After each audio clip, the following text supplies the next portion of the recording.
ઘટ્યું છે। સાથે સાથે કપાસની નિકાસ નીતિ સ્પષ્ટ ન થતા ખેડૂતોને પડતા પર પાટું માર્યા જેવી સ્થિતિ ઊભી થઈ છે। ત્યારે રાજકોટમાં મોરબીના ખેડૂતોએ કૃષિ મંત્રીને પત્ર લખી કપાસની નિકાસ નીતિ સ્પષ્ટ કરવા રજૂઆત કરી છે।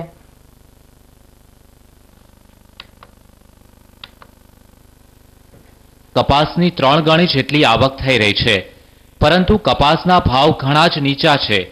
નીચા ભાવ પાછળનું કારણ કેન્દ્ર સરકારની કપાસની નિકાસની નીતિઓ સ્પષ્ટ નથી। આ વખતે 55 લાખ ગાંસડીની નિકાસની છૂટ અપાઈ હતી, જેમાં 25 લાખ ગાંસડીઓ નિકાસ નથી થઈ અને તેના રજીસ્ટ્રેશનની તારીખો જાહેર થઈ નથી।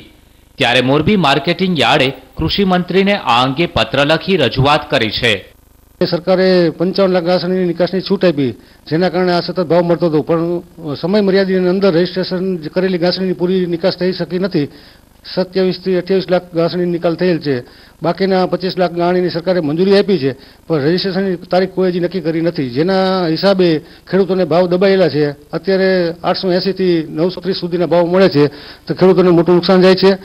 ખેડૂતો પણ કપાસના ઓછા ભાવ મળતા હોવાથી ચિંતામાં છે અને કેન્દ્ર સરકાર કપાસના નિકાસની સ્પષ્ટ નીતિઓ જાહેર કરે તેવું ઈચ્છી રહ્યા છે।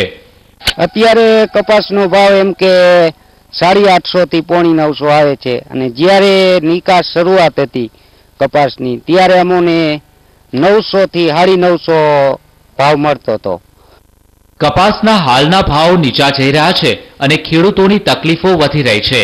ત્યારે જોવાનું એ રહે છે કે દેશના કૃષિ મંત્રી કપાસના ભાવ અને ખેડૂતોને ધ્યાનમાં રાખી આ અંગે શું વલણ અપનાવે છે।